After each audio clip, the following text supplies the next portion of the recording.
and I was looking forward to it. It was great to see everybody. I haven't seen Patrick in so long that he did not recognize me. It was actually really cool. I went over to him in our actors' green room, and because I clocked that he didn't recognize me, so I walked over to him and I said, Sir Patrick, I just wanted to say that we spent a lot of time together on a spaceship when I was a teenager, and it's really lovely to see you. And he looked at me and he said, and he leans in closely and he says, was it on opposite sides of the glass? Very kindly, very, very kindly. Because, like, at that point, he must have thought this person is crazy. And I said, no, actually, no, sir. We were right there on the bridge together. I used to sit in your chair, and I drove your spaceship. And he sort of like looked up at, like, I could see that he was getting ready to call security, and I said, my name is Wil Wheaton. And Patrick said, what happened to you? And I said, I grew up. Yeah, so it was so great to see him. But what was wonderful for me was that I got to experience what it is like for a person who didn't work with him for 5 years to meet Patrick Stewart for the first time. So he was so nice. Were you a little bit nervous? No, I wasn't. I mean, I didn't know. I thought he was going to get the bit right away, but he didn't. And he was just nice, which pleased me, you know? But when we did that thing last night, I mean, I was excited for it. I've been looking forward to it. What I was not prepared for was how emotional the evening was going to be. Just how I was going to feel, and what the whole thing was going to mean to me. So I'm really grateful. I saw Kendrick's this morning, and I just told him, thank you for making that possible for me. Give it up for the organizer.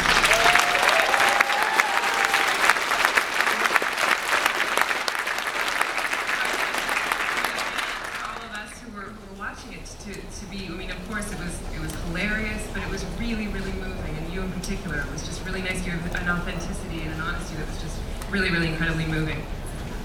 Thanks. It was, the thing is, I mean, like, we've been saying this for the last 3 days, we all really love each other, and it's real, you know, that level of affection that we have for each other, and the level of affection that we have for Star Trek. And, do you know how many people were there last night? I actually don't know. Anyone want to throw out a guess? Was it 7,000? I'd heard that number, but I wasn't sure because it seemed too much. Like, I wanted to walk out there and go, computer end program. Just to see it, because it seemed too good to be true. And there's 7,000 people there. We were told that the tickets sold out almost immediately. And to get to celebrate a thing we did with that many people was a gift. And I think, I mean, that's why we were all sort of humbled by it. When you first took on the role of Wesley, were you a big fan of Star Trek? I was a huge fan of the original Star Trek. When I was growing up, and the other kids at school were about like chips and emergency and you know, and there were still little vestigial cowboys and Indians hanging around. I was so into science fiction. And I actually came to Star Trek because I loved Star Wars. I saw Star Wars in 1977, I was 5 years old, and it blew my mind. And then I saw this thing on television that was like that's close enough. Watched it every day in syndication, and I don't know if it was even in syndication or if it was on like UHF or something, but I just thought it was the coolest thing ever. So when the other kids in elementary school would want to use the jungle gym to play, you know, whatever, that wasn't as cool as Star Trek. I was like, no, this is my spaceship, it's the Enterprise, and I'm Mr. Spock. And if you want to be here, one of you can be Captain Kirk, but I'm Mr. Spock. Because that's what I wanted to be. So when I was cast in Star Trek, I mean, it was like, if you're a fan of Star Trek, I mean, imagine what it would feel like if you got to go and be on the bridge of the Enterprise. It was like that for me. So you took on this role and you received some kind of backlash or criticism when you initially did that. Talk about that experience, because you've written about this, and how did you sort of like get over that? Well, listen, the reality is for the first couple of seasons, Wesley Crusher was not an especially well-written character. The writers didn't really know what to do with him. They didn't know, nobody knew how to take this idea and make it a person. And I did the very best that I could with that. And it's rare, I don't know what it's like today, but it was rare back then for a person to watch a show and say, you know, I don't like the writing of this character, but I'm sure the actor's a fine fellow. It would just be like, I hate that character and I hate you. And I mean, I get it. There's shows that my wife and I love, and then we're like, oh, now they're putting a baby in the show. Great. Super. I was in Australia, and I was at a con with Chandler Riggs, who plays Carl on Walking Dead. And he is one of the nicest kids in the world. And I actually think Carl is a great character on that show. And I know that a lot of people have given him a really hard time about it, right? And it's not his fault that his mom never knows where the fuck he is.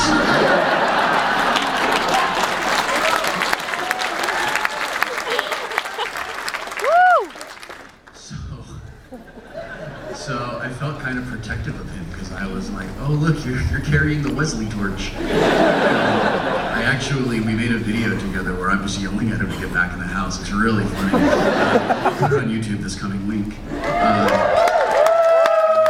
It's a humor about it, but the way that I ultimately had to sort of, it took me until I was in my mid-20s and I wrote the book Just a Geek for me to like really get okay with it, because I would like to believe that it's possible to just say, no, I'm proud of the work, and it was great, and I loved it, and you know, and it paid for my house, and it was wonderful. But the truth is, it hurts. It hurts a lot when I don't know. Pick the thing that you do. That if there are any artists in the room, if you spend a lot of time putting your heart and soul into an artistic work, and someone just not, you know, it's not enough that someone says, I don't like that. It's, I don't like that, and here are all the reasons why I don't like that. I'm going to repeat them every day.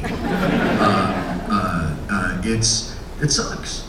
And it sucks, and it hurts, and it's very, very hard to get over. Those voices are just a lot louder, unfortunately, because I know for me, and I'm sure there's people out there like that, you were the reason why I started watching. Yeah, I've heard that a lot. I've absolutely, thank you.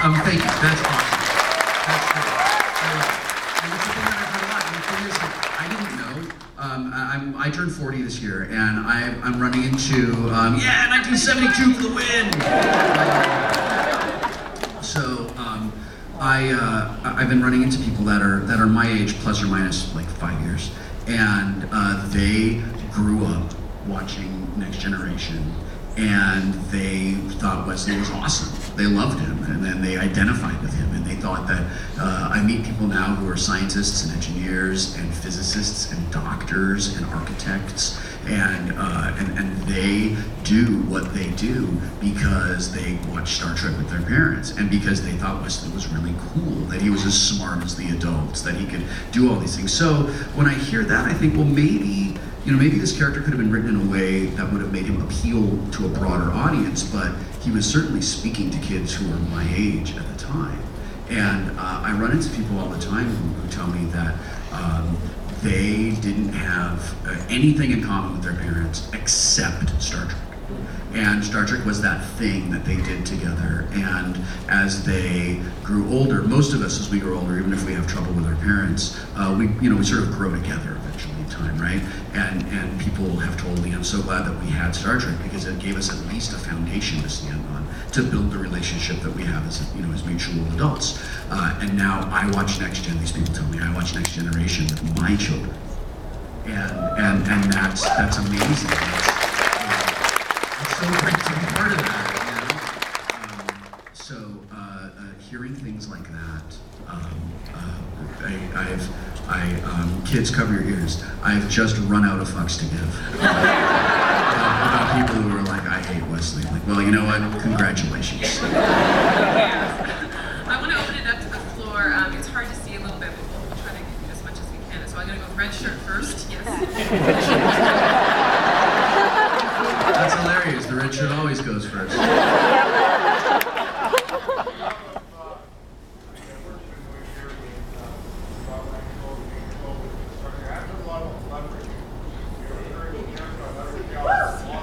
Thanks. For those of you who couldn't hear his question, he wanted to know about Leverage and the character Chaos I play on Leverage. I love being that guy. He's so much fun to play, and that cast, I've been really lucky. The cast of Next Generation was amazing, and 25 years later, we all love each other. And Leverage is going to be the exact same way. Those guys will work for 12 hours and then go have dinner together, and they're great. The cast of Eureka is the same way. I'm really grateful that I got to be on location with two casts that were like the cast I grew up with. And I don't know if Chaos will be in this season of Leverage. If they ask me, I'm going to say yes. It's weird because I'm super good friends with John Rogers, who's the showrunner and EP on the show. And I feel like it way crosses a line if I'm like, so Rogers, by the way, as we're here playing Dungeons and Dragons at my house, so what, giving me a job or what? What's going on? How's that happening? Oh, and by the way, roll for initiative. I mean,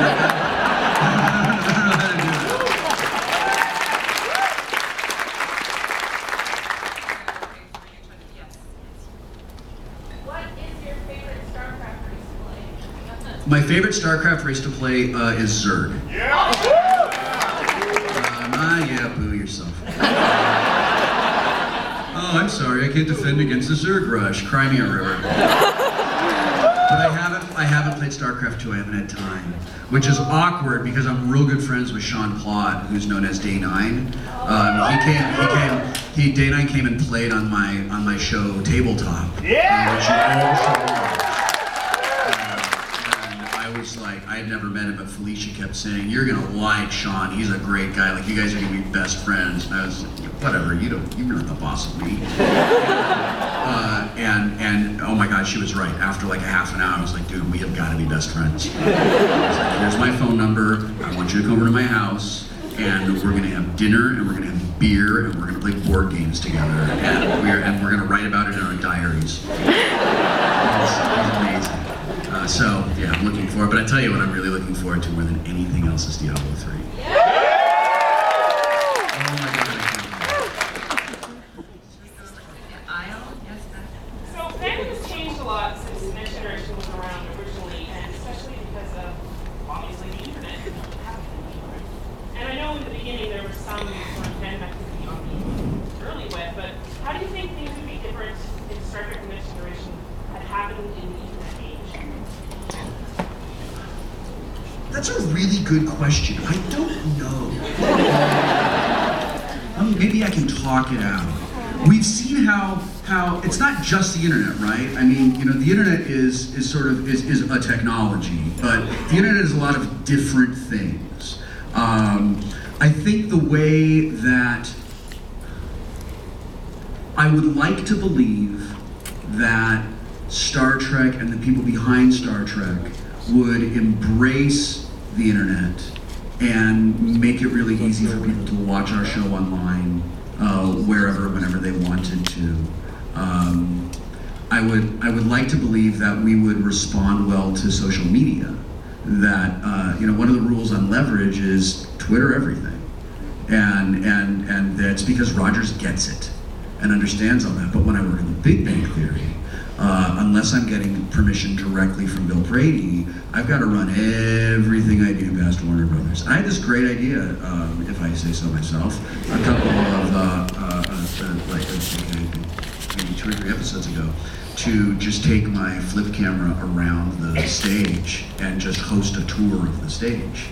And I wouldn't do it when we were rehearsing. I wouldn't do it when we were rolling. I wouldn't put any people on it. I would just say, look, this is what the stage looks like, and this is kind of what, you know, these are some things in the apartment, and this is what it actually looks like in the comic shop. I'm a comic book nerd, and they use books as set dressing in the comic book shop that I would die to have. They don't care. They don't care about it at all. Oh, it's a hardback Killing Joke. Yeah, it's just gonna sit here and just, you know, it's on the stage. What's that? I mean, if they have every DC archival edition of it, and pick your favorite costume hero, and they're there. So I really wanted to do this, and I asked Brady. He was like, "That's awesome. Yeah, you should totally do that." And somehow word of that got to Warner Brothers, and Warner was like, "Okay, but here's all the thing. Here's all this stupid dance you have to do for it to happen." And I was like, "Fine, I'll do your stupid dance because it's a great idea." And by the time it went through all of their stupid little protocol things, it was we couldn't, like, we were out of time. We were taping the show. And I said, I should have just done it, and then just, you know, just like beg for forgiveness, right? So I hope that we would, that Trek would have been more like original, less like, you know, less like a big studio show. But I really don't know. I mean, the internet was just different back then. Instead of, you know, you had Usenet instead of social media, and you had bulletin board systems instead of Twitter. So who knows? I guess like we wouldn't have been the only people to see all the inside jokes we put up on all the graphics all over the place, because those are two. Would have been irresistible to send pictures of those out. I'm gonna move over to this side, white shirt. Yes, Will. I understand you're making some beer with the kids. It sounds like so much fun. Sounds cool. Are you thinking of expanding it and distributing it? Because I know I'd love to have Wil Wheaton porter or stout. So yeah, that's true. My son Ryan was home from college last summer, and he and I were looking for a father-son activity to do. And I can hear the murmurs going through the audience. Yes, my son is 22. My younger son is 20. I didn't make them, but I've raised them since they were 3 and 5.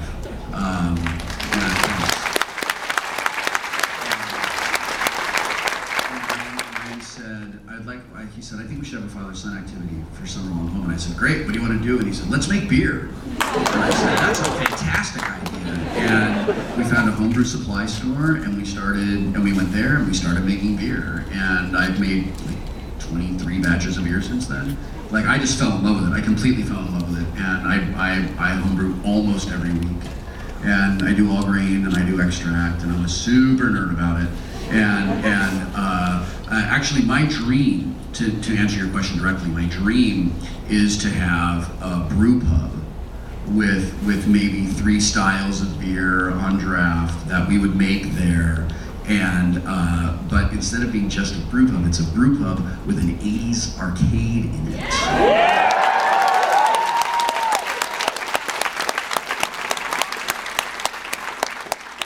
So it's sort of like Ground Control in Portland, but it would be a brew pub where I would make things. And actually, one of the best benefits of being a home brewer is that I've tried these styles of beer that I normally just kind of didn't like. I mean, I'm an IPA guy, and I like IPAs and stouts and porters and triples and just like really big, aggressive, interesting beers. And I don't like lagers, I don't like pilsners, and I especially hate wheat beers, which is a bummer because like it's right in my name and everything, right? But I had a homebrewed wheat beer that was phenomenal, and I realized that I just hadn't had a good wheat beer, right? So actually the next beer I'm making is going to be called Wheaton-Weizen.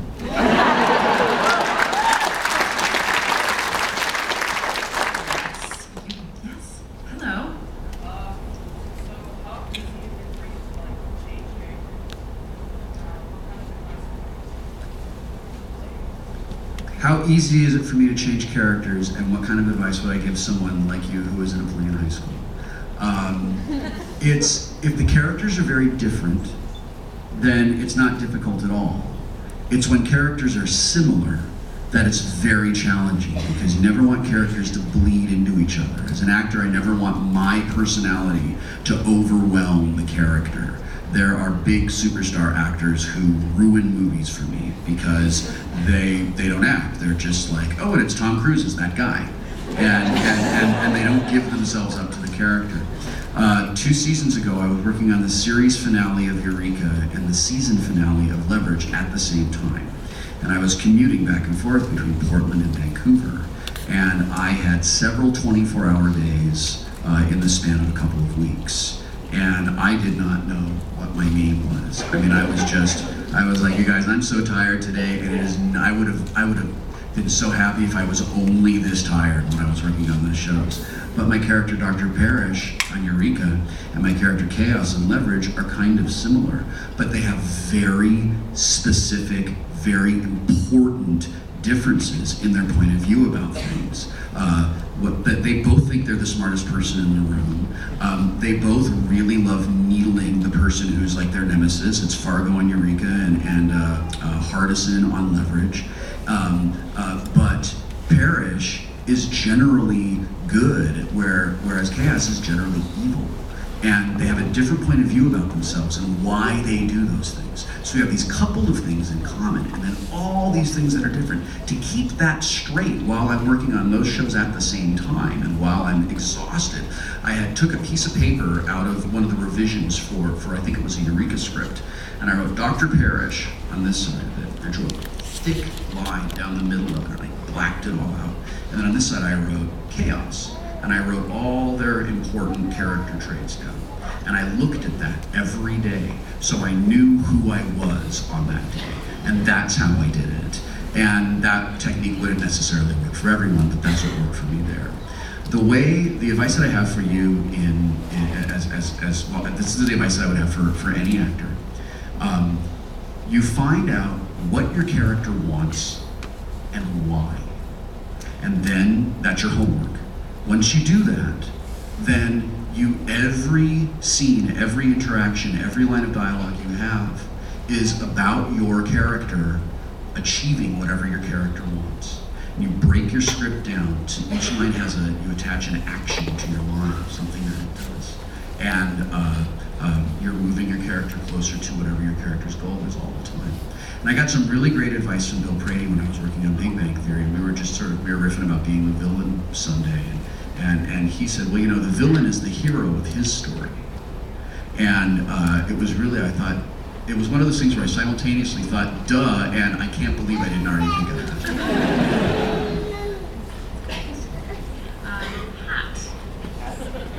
I was just wondering how you choose your games for tabletop. Go ahead. No, I heard you. How do I choose my games for tabletop? For those who don't know, Tabletop is a show that Felicia Day and I co-created, and it's on her channel, Geek and Sundry on YouTube.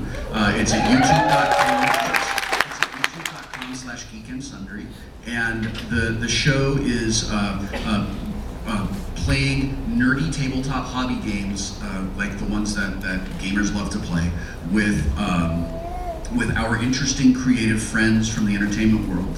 So it's sort of like it's a mix of Celebrity Poker and Dinner for Five with board games put in.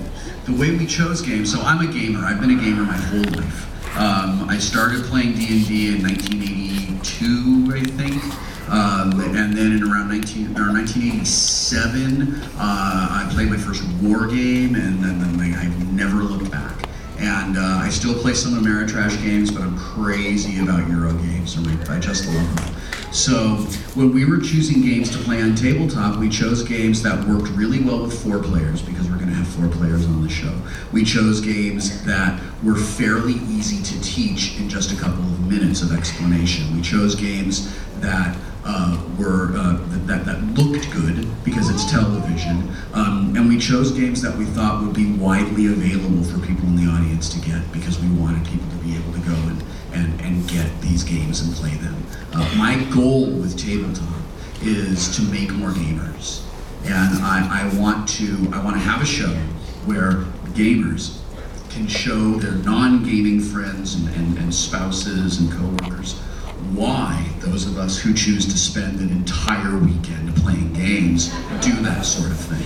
I wanted to show the world that the stereotype of a gamer as an antisocial weirdo who never washes his hair and can't make eye contact when he talks to you is just not true. I mean, those guys exist, but it's not everybody.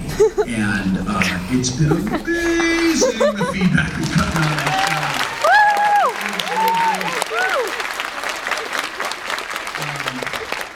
So some of the games we play this year, you've already seen Small World, you've already seen Settlers of Catan, we play Alhambra, we play Munchkin, we play Pandemic, we play Castle Panic, we play Zombie Dice, we play Suro, we play Ticket to Ride. I got my wife to come play Ticket to Ride.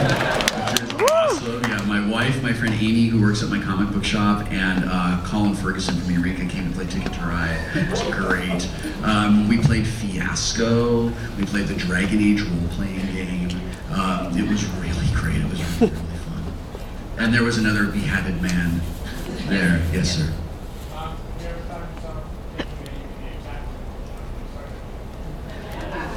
Have I ever found myself thinking that I could be a captain someday on a future Star Trek? I think Captain Wesley. I think that everyone that works on Star Trek has that thought at one time or another, and if they don't, they're either just a day player or a liar. Here's the thing: if you're the captain, you're what's called number one on the call sheet. Means that you're the first person on the call sheet. And number one on the call sheet is a huge responsibility. You're the captain of the show, you're the captain of the cast, the same way that your character is the captain of the ship. It is a responsibility that I do not want. I would much rather be like the XO. I would listen. I try real hard to set a tone when I'm working on a show. I want people to be respectful of each other and have fun and do good work and be on time and be professional and be there for each other. And I think that sort of like number 2 or 3 on the call sheet could accomplish that just as well as number 1. Yes, you are a woman with your hand up. Yes, you. Okay, we all know that you're a fabulous actor, but it's your writing that really speaks to some of us. Thank you. What recommendations would you have for an aspiring author? Juliana Ryu! That's actually quite good advice. When I was discovering my voice as a writer, I read like crazy. I mean, I'm already a pretty voracious reader, but I read even more. Like, look, if you're going to be a writer, turn off the TV and turn off the computer, because it's just the way our brains work. Our dopamine receptors would way rather be watching pretty pictures move around than making those images happen in our head. And Stephen King says if you're going to be a writer, you have to be a reader, and I think he's absolutely right. I have learned it's just like being an actor. It's a thing that I need to do, and if you feel that need to do it, then you don't listen to those voices in your head that tell you you're terrible and that you're a fraud and that everyone's gonna laugh at you. Like, you know the movie Carrie, how her mom's just like, they're all gonna laugh at you, they're all gonna laugh at you. Like that bitch lives in my head all the time, and it sucks. And you just have to have a little faith in yourself, and you have to work hard, and understand that it is easier to fill up a blank page. Sorry, it is easier to correct something, to fix something that you're not crazy about, than it is to fill up a blank page. And just don't be afraid of writing a first draft. Amy Berg calls it the puke draft, where she just pukes the stuff out and it's ready to go. Jane Espenson does these writing sprints where you sit down and you write for an hour and that's all you do. And it's one of those things where you kind of always have to be learning, and you always have to be doing it. And once you have something, get it to first readers, take their feedback to heart, make changes that you think you need to make, then get it in front of a professional copy editor and a professional content editor, and then self-publish that thing. Like, this is the best time in history to be a creative person. All you need is an idea. and the commitment to do the work to bring that idea into the world, and you put that in front of an audience as easily as you send an update to Twitter. And that's phenomenal. It's incredible that there are no gatekeepers anymore. And you don't have to go impress some person at an agency. You don't have to go impress someone at a magazine and deal with like their personal quirks and their personal prejudices. All you have to do is have a really great idea and the passion to get it done. And you can get that in front of the audience. And it doesn't matter what you make. If you're a crafter, you've got Etsy, and if you're a writer, you've got Scribd and Smashwords and Amazon and Barnes and Noble and Chapters because I'm in Canada. If you're a photographer, you've got Flickr, and if you're a writer, you've got Lulu and all these different places. So there is no reason not to do it.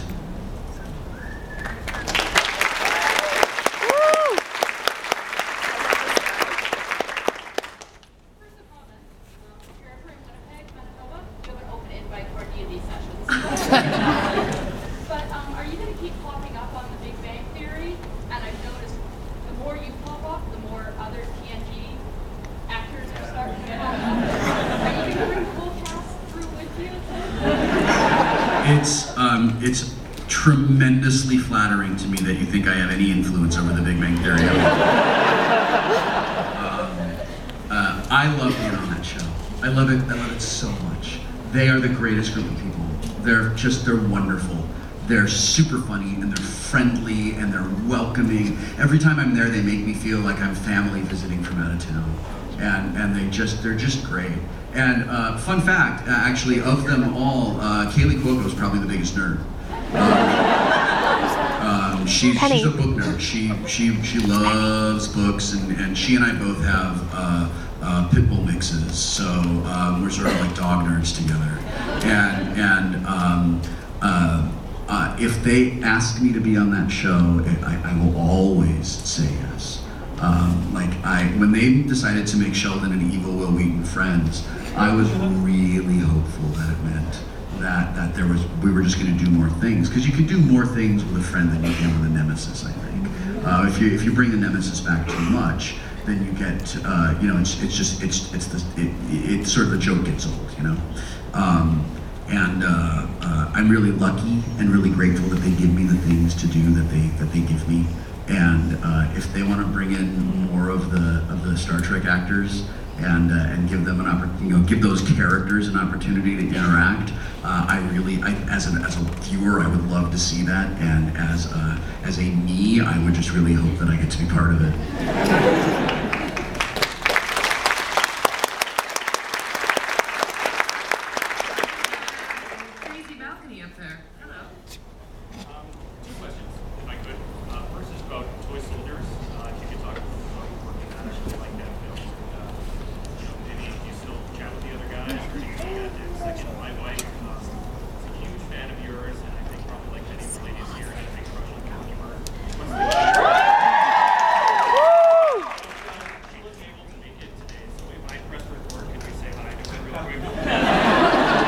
What's your wife's name? My wife's name's Heather. You ready? Guys, we're gonna say hi to Heather. Yeah. Are you rolling? Okay, we're rolling. Okay. Heather. My name is Wil Wheaton. I know, right?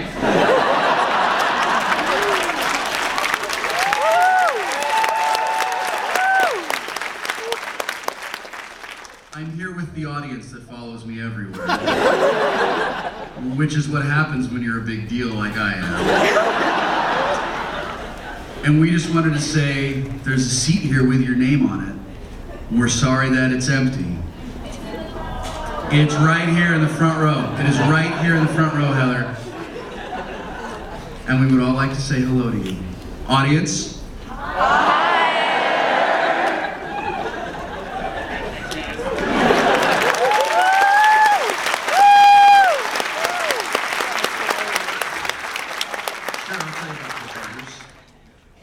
I just felt like Leon in Blade Runner. I'll tell you about toy soldiers. Bam! Why am I in the boarding school? Listen, for the two people who are in the Venn diagram slice of Blade Runner and Toy Soldiers, that's the funniest thing I've ever seen.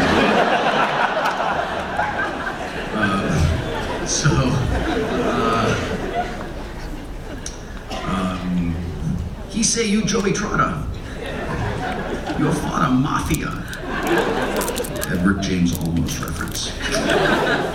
That movie was a lot of fun to work on, and I had a great time with all of those guys. It's kind of gay, that movie. I mean, there's absolutely nothing wrong with that. I'm just saying, there's a lot of dudes in their underwear, kind of like sitting around, being underwear-clad dudes with the lights off.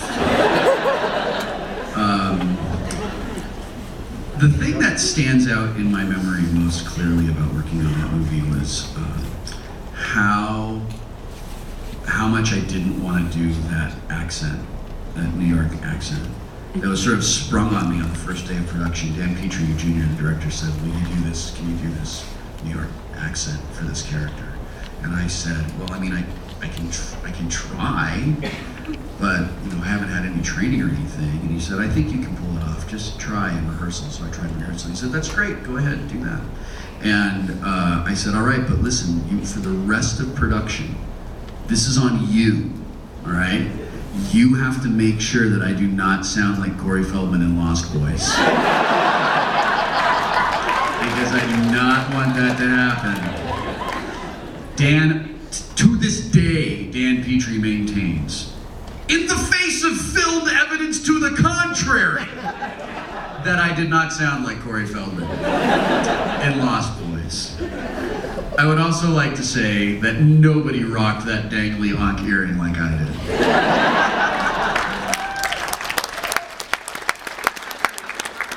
So we'll go with glasses. Oh, that narrows it down. And then after glasses, it will be science fiction fan, and then convention attendee. I'm sorry, Canadian convention attendee. As someone who's also born in 1972, I'd be interested in your thoughts on turning 40 and what you would like to accomplish with it. When I was a kid, I was really kind of freaked out about eventually being 40. It just seemed so old and so far away. And when I was 20, I worked with a cinematographer who was 40, and he was super cool. He was into the same punk rock that I was into, and he was the same fashion and just like everything. And I said to him on this movie, I'm not even worried about turning 40 anymore, because like I don't have to be like kind of a stodgy old man when I'm 40, right? And the biggest thing that's changed for me, sort of like just cognitively, is when I hear somebody died and they were 70, and I think, God, that is so young. And I don't mean that I'm not having a laugh. I mean that very seriously. It just seems like that's only 30 years away. And like, I guess there's just that moment in your life where you have more behind you than you have ahead of you, and everything kind of changes around. I have noticed that there are these times where I want to go do a thing, right? And I'm like, I'm going for a run, and my body's like, nope. But I just want to I'm going to the post office, and nope. Right. Well, you know what? I'm the boss of you, so I'm going. All right, dear hip bursitis, activate now. Or if I'm like, as a matter of fact, I will have a second whiskey, right? And then the next day, my body is like, what the fuck is wrong with you? You can't do this anymore. Incidentally, the second whiskey is a liar. The second whiskey tells you that you should have a third whiskey. Do not listen to him. He is a dick.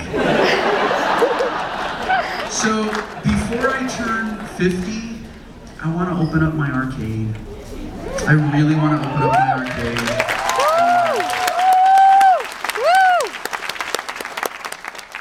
I'd like to have 11 more birthdays with my parents.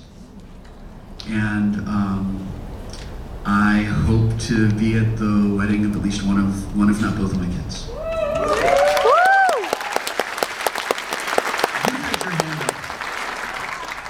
since yesterday.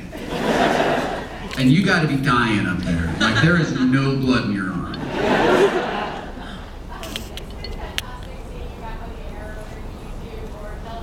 Thanks. But I have memories of the future with a number 1 in the top right corner. Yeah. I wrote a book called Memories of the Future. And it is, for those of you who don't know what it is, thank you. For those of you who don't know what this is, I was writing a column for TV Squad that were reviews and recaps of the first season of Next Generation, which is when Star Trek just wasn't very good. And they're hilarious to me. And I was actually at dinner last night with the cast, and we were talking about these shows in exactly the way I talk about them in the book. Imagine that you're looking through your high school yearbook, and you're going through the yearbook and with somebody. I remember this. This was great. We did this thing, and then oh, remember that guy? Oh my God, that guy. Whatever happened to that guy? Oh, I can't believe I thought that was cool. That was so not cool. That's what Memories of the Future is, and it's recaps of the episodes, humorous recaps of the episodes, and then some behind-the-scenes memories and some analysis about how that episode fits into the first season of Next Generation with the benefit of 25 years of hindsight. It is not a gossipy tell-all kind of book. It's not that at all. I hate those things. It's just a fun reminiscence of the first season. I had intended to publish the entire first season all at once, and I just couldn't wait. I was so excited to put it out. I was like, this is fine. I'll put the second one out in like 6 months. It won't be a problem at all. It's been 2 years.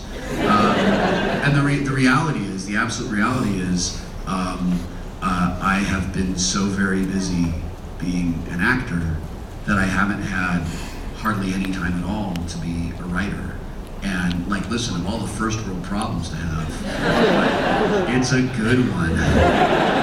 So I'm working on it, and I'm almost done with it. I'd say that I'm between 3/4 and 5/8 of my way through it. I have just a couple of episodes left to do, and then I got to go through and sort of punch up the jokes and cut out the stuff that isn't funny. And I've taken that id Software approach of not announcing when things are going to be released.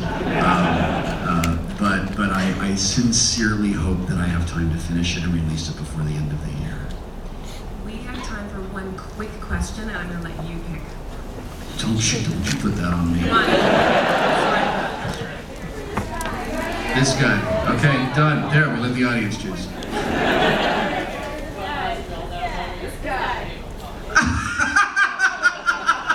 They were all this guy. It's madness. Hang on, Anna. All right, hang on. Go.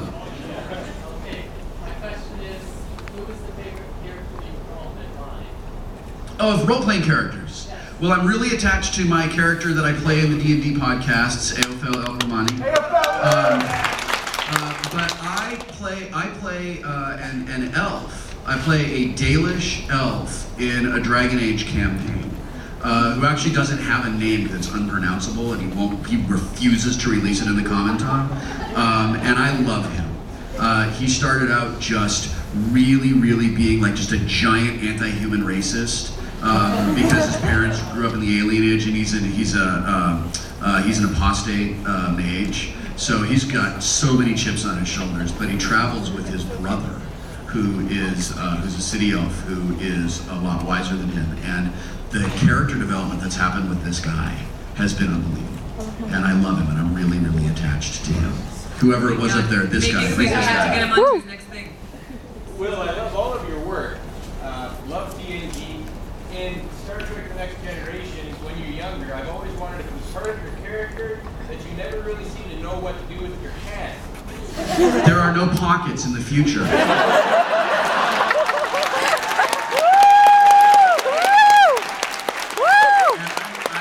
I get nervous and uncomfortable, I try to put my hands in my pockets. So that's why they went there. A girl over here. Go. Oh my God, quick. Okay, given the size of this room and how much you were so loved on The Next Generation, when was the moment you realized you were so famous? When was the moment you thought, oh my God, they love me?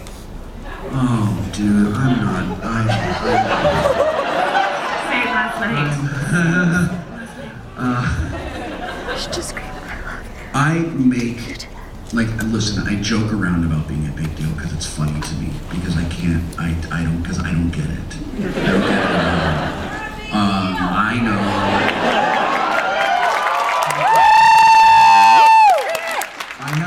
I have worked with people, and I've had the unfortunate mispleasure of being around people who really deeply care about that sort of thing, and I don't. The only thing that I really love about the success that I have had as a writer, as an actor, and as like a person people listen to over the last few years starts in 2007 when I give the keynote address to the Penny Arcade Expo, and I address a large gathering of extremely passionate, very important gamers, and I describe why I don't like online gaming, and I tell them, don't be a dick. And then I find out months later that people are putting that in their signatures, and people are making that their quote, and people are applying it to their lives, and they're wearing it as a shirt. And I realize that because of this job that I did, maybe I make a tiny little bit of a difference. Maybe I just sort of get people to be awesome and be kind. And then I find Hank and John Green, and I realize they're doing the same thing.